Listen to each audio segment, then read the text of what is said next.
한 장소인 인당이 출발하는 곳이 어디냐면 압록강이에요. 그리고 고려사에 분명히 인당에게 군사를 주어가지고 압록강 서쪽을 공격하게 했다라고 하는 게 공민왕의 작전 명령서입니다.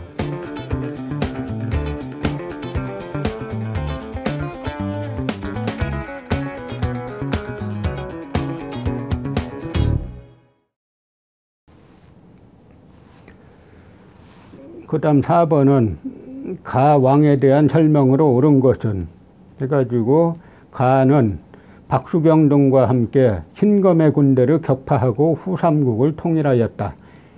이후 가는 역분전을 제정하면서 사람들의 성품, 행동의 선악과 공로의 대소를 살펴 차등 있게 토지를 나누어 주었다. 특별히 박수경에게는 토지 200개를 내려주었다. 라고 하는데 이 가의 왕이 누구냐 하는 이야기죠. 그럼 이 문제도 보면은 뭡니까? 일단 후삼국을 통일한 왕이죠. 그럼 후삼국을 통일한 왕이면은 뭐 누구나 쉽게 태조왕건을 맞출 수가 있는데요. 그런데 정작 이 지문에서는 태조왕건이란 말이 없이 여러 가지 이 사항들을 갖다가 나열함으로써 실제 태조 왕건이 한 정책이 뭔지를 찾게 하는 그런 문제입니다. 그럼 먼저 1번 최승로의 시무 28조를 채택하였다.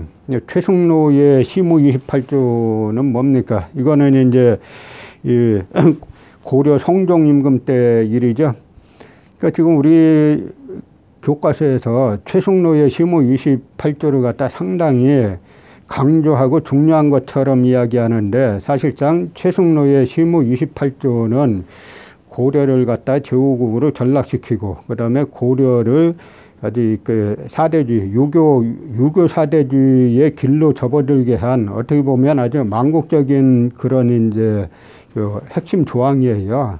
그러니까 불교 국가 고려는 원래 고려란 이름 자체는 고구려를 딴 거 아닙니까? 그래서 이 고려 사람들은 왕건을 시조로 생각한 것이 아니라 이 추모왕을 고구려 시조 추모왕을 시조로 생각했어요. 그게 이제 이규보의 동명왕 편에 보면은 다 나오는 이야기입니다. 그런데 이 최승로가 사대로 주창하면서 뭐 시무 28조에서 그 다음에 유교를 대단히 강조하면서 고려를 제후국가를 이제 전락을 시키는 어떤 사상적 단초를 제공하는데 이것이 마치 대단한 업적인 것처럼 지금 설명하고 있는 게 우리 교과서들이죠.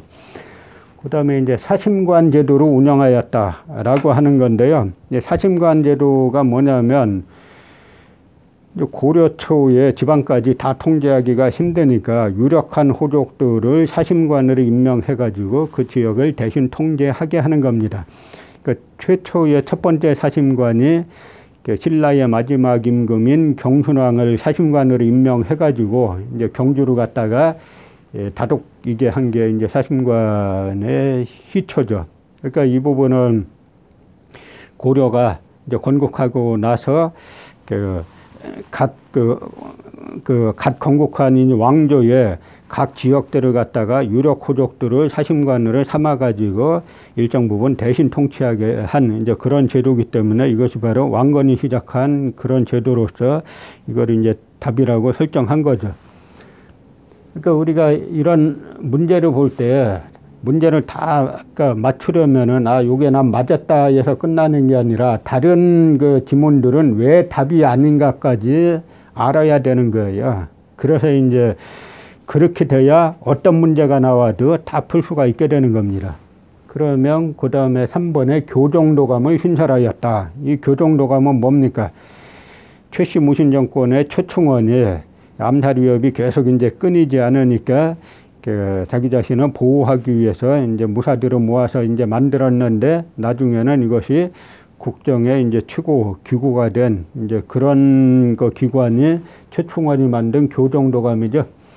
그 다음에 과거제를 시행하였다. 과거제는 이제 고려 광종 때 광종이 그 후주에서 온 쌍기를 갖다가 중용해서 해가지고 과거제를 실시하는 겁니다. 그런데 우리가 단순히 과거제를 실시하였다라고 하는 데에는 많은 의미가 있는 겁니다. 뭐냐면 관직에 진출할 때 과거로 진출하는 것과 집안의 출신 성분을 가지고 진출하는 것과는 많은 차이가 있는 겁니다. 과거라는 제도, 시험을 통해서 배설에 진출하는 사람들은 뭡니까? 자기의 능력을 가지고 진출하는 거죠. 그러니까 자기 능력을 가지고 과거에 진출한 사람들은 자기 집안 배경을 가지고 진출한 사람보다 국가나 이제 왕에 대한 충성도가 더 높게 돼 있죠. 그래서 그 당시 쌍기, 후주에서 온 이제 쌍기라는 인물도 이 쌍기가 모셨던 후주의 세종이라는 인물이 광종과 마찬가지로 그 후주의 귀족 세력들을 억압하고 그다음에 일반 관료, 시험에 의한 일반 관료들을 채용하는 그런 정책을 실시했는데, 그래서 광종이 그 쌍기를 만나게 되죠. 쌍기가 그 사신의 일행으로 따라왔다가 몸이 아파서 제때 못 돌아갔어요. 그래서 못 돌아갔다니까 광종이 뭐 위로도 할 겸해서 한번 만나보니까 쌍기의 머릿속에 후주에서 실시했던 국가를 강화시키는 개혁정책 뭐 이게 있기 때문에 쌍기를 등용하다가 그 과거제도도 실시하고 뭐 노비암검법도 실시하고 그렇게 되죠. 지금 우리 사회도 마찬가지로 우리 사회가 여러 부분에서 이게 과거제를 폐지하고 마치 귀족 사회로 가는 그런 이제 흐름들이 있어요. 예를 들어서 뭡니까? 예전에는 전부 다 누구나 시험을 봐가지고 대학 들어갔는데 요즘 보니까 뭐 시험 한번 안 보고 부모 잘 만나면 이리저리 해가지고 심지어 뭐 그 의학 전문 대학원까지도 그런 식으로 부모 잘 두면은 그렇게 가게 되고, 그다음에 옛날 사법 시험도 전부 다 그 일시에 시험을 치러가지고 거기에서 그 뽑힌 사람들이 사법연수원 들어가서 판검사가 됐는데, 지금은 아주 그 등록금이 아주 비싼 로스쿨을 통해야만 판검사가 될 수 있게 하고 있고, 그 다음에 또 뭐 그 외교 이쪽에서는 외교관 자녀들만 특별히 그 뽑아가지고 하는 뭐 그런 전형을 만들었었는데 지금은 또 없어졌다는 이야기를 뭐 들었습니다만, 이런 것들은 우리 사회가 상당히 지금 위험한 쪽으로 가고 있는 거예요. 왜냐하면 이 고려도 그 당시에 그 소수 호족들의 지배에서 일반 국법의 지배, 그 국법이 지배하는 사회로 나아가기 위해서 과거제를 실시하려고 하고 있는데, 현재 우리 사회는 온갖 방법을 써가지고 이 과거 시험이 아닌 그 부모의 능력으로 어떤 부모의 직업을 세습하든지 하는 이제 그런 쪽으로 나가고 있는데, 이걸 상당히 이제 경계를 해야 됩니다. 그 다음에 다섯 번째가 청해진을 설치하였다라고 하는 건데, 뭐 청해진은 다 아시다시피 이제 통일신라 때 그 장보고가 설치하는 거니까 이 4번의 답은 사심관 제도로 운영하였다라는 게 4번의 답이죠. 자, 다음은 5번인데요. 5번에 이제 가에 들어갈 내용으로 가장 적절한 것은 이렇게 물어봅니다.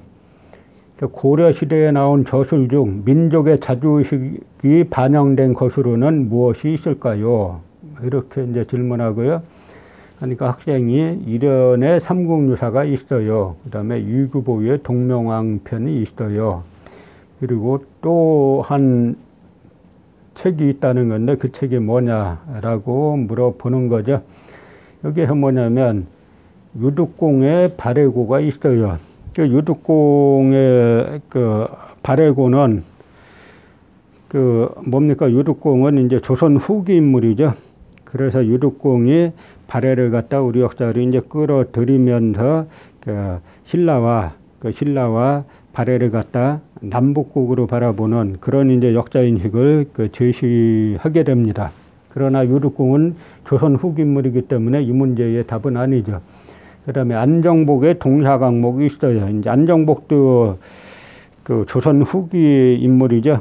그 안정복도 이제 동사강목이란 이제 역사서를 썼는데 조선 후기 인물이니까 답은 아닙니다. 그리고 세 번째가 이승휴의 제왕운기가 있어요. 라는 건데요. 그러니까 이승휴의 제왕운기, 그 이승휴가 바로 이제 고려 충렬왕 무렵의 인물이기 때문에 그 이승휴의 제왕운기가 지금 고려시대 때 쓴 거는 맞죠. 그러니까 제왕운기라는 책은 어떤 내용이냐면 그 중국과 한국의 왕통에 대해서 쭉 쓴 겁니다. 제왕에 대해서. 중국의 왕통은 삼황오제부터 쭉 시작해가지고 이것이 이제 춘추 전국을 거쳐서 진나라, 한나라를 거쳐서 지금 이제 원나라까지 이제 고려 때 중원을 차지하고 있던 원나라까지의 역사를 쭉 이제 썼죠. 그 다음에 우리 역사는 단군조선부터 시작을 해서 서술을 합니다.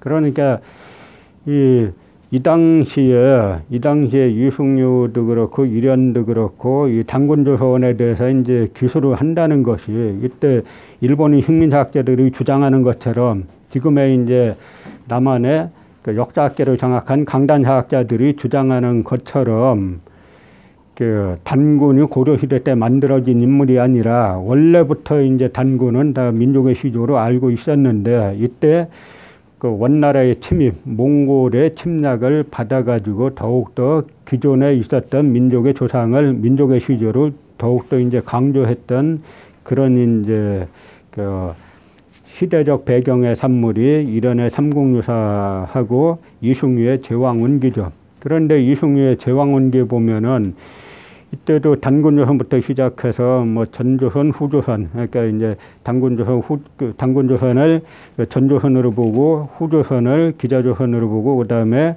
그 위만조선이 나오고 그 다음에 쭉 이제 하다가 이 발해까지도 발해를 거쳐서 고려까지 이어지는 것으로 제왕운기가 설명하고 있습니다. 그러니까 그 조선 후기 유득공이 처음 발해고에서 발해를 우리 역사에 끌어들인 게 아니고 이미 고려시대 때 이승유가 제왕운기에서 발해를 갖다 우리 역사에 포함시켰다라고 하는 사실을 알 수 있습니다. 그러면 네 번째가 박은식의 한국통사가 있어요. 이 박은식의 한국통사할 때 이 통자는 우리가 다 통한다라는 그런 통자가 아니라 이 앞을 통자를 씁니다. 아주 아픔의 역사라는 거죠. 그래서 이 한국통사 박은식이 대한민국 임시정부 2대 대통령이죠. 그래서 이 박은식 선생의 이제 한국통사를 보면 이제 나라를 빼앗긴 이제 아픔의 역사를 서술하는 겁니다. 그래서 이 나라를 빼앗기는 이제 아픔의 역사를 편찬할 때 이 편찬 사업을 이제 도와줬던 분이 당시 상해에서 독립신문 사장이었던 희산 김성학 선생이라는 분인데요. 희산 김성학 선생이라는 분인데 이분에게 그 박은식 선생이 이런 이야기를 했다라고 합니다. 이 희산 김성학 선생의 짤막한 자서전이 있어요. 망명객 행정록이라는 짤막한 자서전이 있는데 그 자서전에 보면 박은식 선생이 우리는 지금 나라를 빼앗긴 이 피눈물의 역사를 쓴다. 슬픈 역사를 쓴다. 그런데 나라를 찾으면은 당신은 기쁨의 역사, 나라를 되찾는 기쁨의 역사를 써라 라고 해가지고 알겠습니다 라고 굳게 맹세를 했습니다. 그래서 이 희산 김성학 선생이라는 분은 이분은 상해 독립신문 사장도 하다가 그 상해에서 국제도시 상해에서 무기를 사가지고 만주를 갖다 보내죠. 그래서 이제 그 무기를 가지고 무장항일투쟁이 그 거세게 일어납니다. 당시 만주에는 참의부, 정의부, 신민부라는 준정부 조직이 있었는데요. 이중 참의부는 대한민국 임시정부 육군 주만 참의부예요. 정식 명칭이. 그러니까 대한민국 임시정부는 상해에 있지 않습니까? 그러니까 상해에서 주로 임시정부는 외교 활동을 하는데 이 참의부, 대한민국 임시정부 육군 주만 만주에 주둔하는 참의부는 임시정부의 직할 군부로서 이 참의부가 압록강을 건너서 그 국내 진공작전을 가장 많이 전개하게 됩니다. 그런데 이 희산 김성학 선생이 1930년대에 이제 체포가 되죠. 일제 체포돼 가지고 그분의 자서전을 보면은 아주 팔다리가 부러지는 아주 혹독한 고문을 10여 차례 당했다고 합니다. 그런데 그 고문하는 이유가 뭐냐면 상해에서 가져온 무기를 물어보는 것 하나하고 그 다음에는 독립운동 사료를 어디에 감췄나 이 두 가지를 캐느라고 그렇게 고문을 했다는 거죠. 그러니까 우리가 이 부분에서 알 수 있는 것이 일제 조선총독부 일본 제국주의가 이 무기 들고 싸우는 것과 역사 가지고 싸우는 걸 갖다가 같은 선상에 놓고 봤다는 걸 알 수가 있죠. 다시 말씀드리면 일본 제국주의가 가장 무서워했던 것이 총 들고 싸우는 무장항일 전쟁과 또 하나는 바로 역사 가지고 싸우는 역사전쟁이었다는 걸 알 수가 있습니다. 마지막으로 백남훈의 조선사회 경제사가 있어요 라고 하는 건데 이 백남훈이라는 분은 일제강점기 때 흔히 우리가 이제 사회경제사학자 이렇게 부르는데 이때 일제강점기나 해방 직후에 사회경제사학자라고 불린 인물들은 대부분 뭐냐면 이 사적 유물론, 막스의 사적 유물론을 신봉하던 이제 그런 학자들을 갖다가 사회경제사학자라고 불렀는데 이 백남훈은 해방 직후에 이제 월북해가지고 북한의 역사학계에 기틀을 놓은 그런 사람 중에 이제 한 분이 됩니다. 자, 이 6번 문제가 이제 고려 시대의 마지막 문제입니다. 6번을 보면 밑줄친 왕의 재위 기간에 있었던 사실로 옳은 것은 이렇게 물어보죠. 몽골이 침입하여 화주에 쌍성 총관부를 설치하고 조휘를 총관으로 삼아 다스리게 하였다. 왕이 유인우를 보내 쌍성 총관부를 공격하게 하고 화주, 정주 등 여러 지역을 수복하여 다시 본국에 속하게 하였다. 이제 이런 문제인데요. 이게 이제 쌍성 총관부를 다시 수복한 임금이 누구냐라고 하는 거죠. 그러니까 북강 수복 운동을 고려의 북방강역을 수복한 임금이 누구냐를 이제 물어보는 이제 그런 문제죠. 먼저 지문들을 보면 교육입국 조서가 반포되었다. 일본 교육입국 조서는 누가 반포했습니까? 1895년에 이제 고종이 반포로 하게 되죠. 그런데 이런 문제들이 그러니까 교육입국 조서가 뭔지를 학생들이 알아야 되는데 이런 건 대단히 어려운 문제라고 볼 수가 있죠. 이 당시 고종이 교육입국 조서에서 뭐 학교를 설립해서 인재를 양성해야 된다라고 하는 뭐 그런 이야기들을 했는데 대단히 이제 이 깊숙이 들어가는 내용이고 사실상 이 교육입국 조서가 그래서 실제로 학교가 뭐 크게 부흥했다거나 하는 뭐 그러한 것도 아니기 때문에 이런 교육입국 조서라는 아주 전문적인 내용이 지문으로 나왔다는 게 문제가 있죠. 그 다음에 전민변정도감이 설치되었다. 바로 이것을 정답이라고 출제를 한 겁니다. 전민변정도감은 뭐냐면 이 공민왕이 개혁승려, 개혁승 신돈을 중용해가지고 설치한 기관이죠. 그래서 전민변정도감. 이게 전민은 뭐냐면 밭과 백성. 이걸 갖다 변정은 판정해서 바로잡는다 그런 뜻인데요.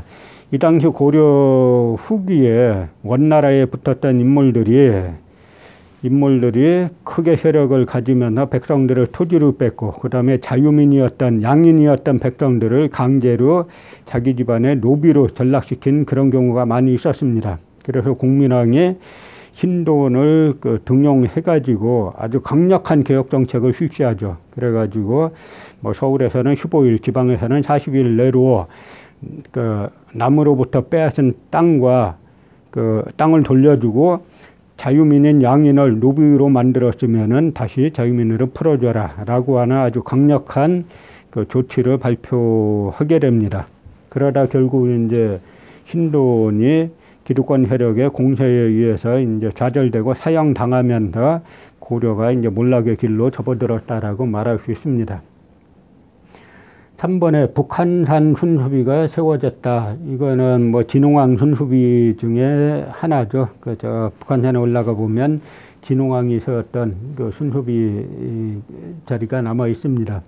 그 다음에 이자겸의 난이 일어났다. 이자겸은 누굽니까? 이자겸은 이제 고려의 뭐 예종과 인종의 장인이기도 하고 또 인종의 외할아버지이기도 한 인물이죠. 그래서 여러 자기 딸들을 갖다가 여러 임금들에게 이제 시집을 보내가지고 중첩된 혼관계를 통해서 사실상 고려의 임금보다 이제 강한 세력을 가지고 있던 그런 인물인데 결국은 고려 왕실에 의해서 이 제거가 되는 인물이죠. 그 다음에 5번에 회사령이 제정되었다. 회사령은 이제 1910년에 조선총독부가 만드는 건데요. 이걸 만든 목적은 뭐냐면 민족자본의 설립을 억제하기 위한 겁니다. 그래서 회사령을 설립할 때 회사 설립을 갖다 허가제로 했어요. 대부분의 나라에서 회사 설립은 이제 신고제로 하게 돼 있는 건데 회사는 자기가 돈 있으면은 어떤 사업을 하겠습니다라고 신고하고 세금만 잘 내면 되는 건데 이 조선 회사령에서는 허가제로 실시하죠. 그래서 이제 조선의 민족자본이 형성되는 걸 막기 위해서 조선총독부가 실시했던 대책 중에 하나입니다. 근데 뭐 답은 2번인데요. 여기서 우리가 하나 이제 생각해야 될 거는 그 공민왕이 수복한 영토가 어디냐. 지금 교과서를 보면은 뭐 박근혜 정권 때 국정이고 지금 검정 교과서고 교과서를 보면은 뭐라고 말하고 있냐면 이때 이 공민왕이 수립했던 그 쌍성 총관부를 비롯한 이제 북방 강역을 갖다가 지금의 함경도 쪽이라고 설명하고 지도도 그렇게 그려놓고 있어요. 그런데 이 당시에 그 공민왕이 북강 수복을 운동하면서 내린 명령이 있어요. 명령서를 보면은 서북 쪽은 고려는 이 북방 강역을 둘로 나누었는데 하나는 이제 그 북계, 하나는 이제 그 동북 쪽 이렇게 나누어 놨는데 이때 두 장군에게 군사를 주어 가지고 보내게 하는데 한 장소인 인당이 출발하는 곳이 어디냐면 압록강이에요. 그리고 고려사에 분명히 인당에게 군사를 주어 가지고 압록강 서쪽을 공격하게 했다라고 하는 게 공민왕의 작전 명령서입니다. 이 유인호는 두만강 쪽에서 또 출발하죠. 그러니까 이미 고려의 쌍성 총관부, 바로 이제 여기 나온 대로 조희가 몽골 원나라에 갖다 바친 쌍성 총관부는 지금의 압록강, 두만강 북쪽에 있는 겁니다. 그런데 이걸 갖다가 일본인 이케우치 히로시라든지 시라소키치라든지 뭐 이마니시 류라든지 하는 일본인 아주 악질적인 일본인 식민사학자들이 우리 역사를 반도에 가두기 위해서 마치 쌍성 총관부가 함경도에 있었던 것처럼 그 거짓말을 시켜놓은 걸 갖다가 우리가 해방된 지 75년이 되도록 지금까지도 마치 쌍성 총관부가 그 함경도에 있는 것처럼 그렇게 교과서에 그 지도까지 그려가지고 학생들에게 죄를 짓고 있는 거고 일반 국민들 그리고 국가에도 큰 죄를 짓고 있는 게 현재 지금의 우리나라 검정 교과서라고 볼 수가 있습니다. 자, 여기까지가 바로 이제 그 고려 시대에 관해서 고대시 문제, 고려시 문제 해가지고 고려 시대 문제가 여기까지 나온 겁니다.